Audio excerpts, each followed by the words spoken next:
रामकृष्ण हरी विठ्ठल केशव. शेळी मेंढी पालक किंवा गाय पालन करणारे, म्हैस पालन करणारे किंवा इतर ॲनिमल्स, कुत्रा आहे, मांजर आहे, वाराह आहे, काहींकडं घोडे आहेत, हे सर्व प्राणी ज्यांच्याकडं आहेत किंवा यातले काही प्राणी ज्यांच्याकडं आहेत त्या लोकांनी फसू नये यासाठी प्रत्येकाचं टेम्परेचर म्हणजे तापमान किती असावं याच्यासाठी हा व्हिडिओ अपलोड करतो मी. कारण सध्या काही नसलं तरी सुद्धा इंजेक्शन करून जाणारे असे फुकट डॉक्टर भरपूर मिळतील, बोंधू डॉक्टर भरपूर मिळतील. शिकलेले डॉक्टर असे कधी करत नाही. आलं का लक्षात? ऐका पुढे. मी पुढे जे सांगतोय ते नॉर्मल टेम्परेचर प्रत्येक प्राण्यामध्ये किती असायला पाहिजे आहे हे मी सांगतोय. नॉर्मल टेम्परेचर सर्वात कमी म्हटलं तर 100 अंश फॅरेनहाइट हे मांजरीमध्ये असतं. तर सर्वात जास्त टेम्परेचर कोंबडीमध्ये 107 अंश 107 अंश फॅरेनहाइट हे कोंबडीमध्ये असतं. तर या दरम्यान सर्वांची नॉर्मल टेम्परेचर असतात. गाय म्हैस यांचा जर विचार केला तर नॉर्मल टेम्परेचर हे 101, 5 अंश इकडे 5 अंश इकडे कमी जास्त होऊ शकतं. परंतु 101च्या आसपास टेम्परेचर जर असेल म्हणजे 100च्या वर पाहिजे आणि 102च्या आतमध्ये पाहिजे तर तिचं टेम्परेचर नॉर्मलमध्ये येतं. लक्षात ठेवा. जर शेळी आणि मेंढीचा विचार केला तर शेळी मेंढीचं नॉर्मल टेम्परेचर 102.5 ते 103. हे 102 रेंज धरून चाला. हे याच्यापेक्षा कमी म्हणजे 101.5 किंवा 102 अंश बरं काय हे फॅरेनहाइटमध्ये सांगतोय ते जास्तीत जास्त 103 फॅरेनहाइट.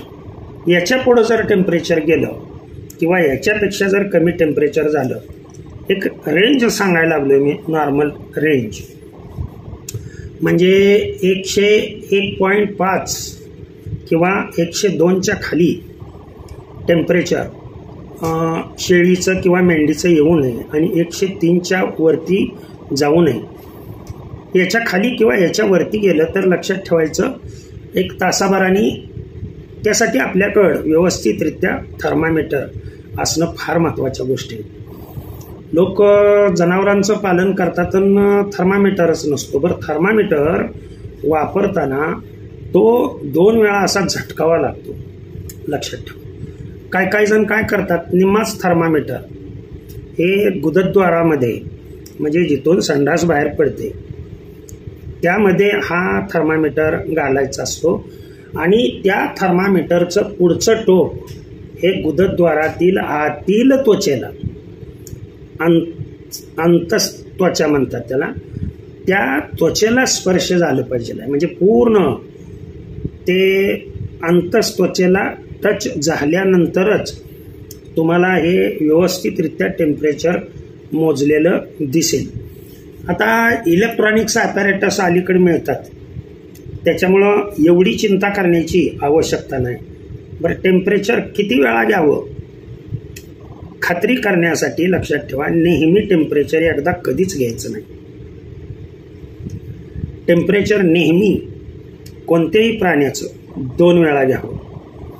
हे डॉक्टरांनी सुद्धा 2 वेळा घ्यावा आणि त्यावरून निष्कर्ष काढावा. दोन्हीत जर फार व्हेरिएशन नसेल तर लक्षात ठेवा दॅट्स अ फिक्स्ड टेम्परेचर असं म्हणायला काय हरकत नाही आहे. जर कुत्र्याचं पाहिलं तर ते 101च्या दरम्यानच असतं. घोड्याचं टेम्परेचर हे साधारण 100.5. 100च्या खाली कोणत्याही जनावराचं टेम्परेचर येता कामा नये.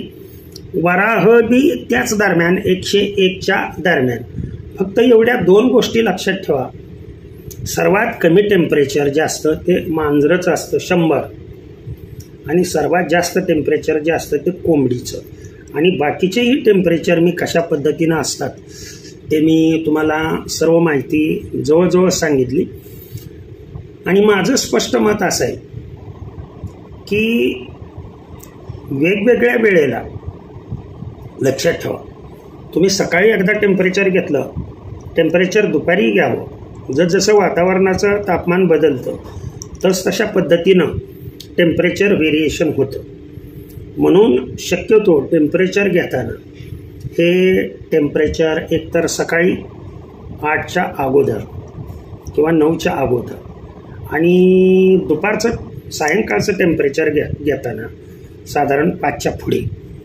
म्हणजे ह्या 2 कालावधीमध्ये टेम्परेचर घेतलं तर तुम्हाला, आणि 2 वेळा घ्यायचं टेम्परेचर. एकदाच टेम्परेचर घेऊन लगे त्याच्यावर ट्रीटमेंट करायचं नाही किंवा डॉक्टरांना कॉल करायची आवश्यकता नाही.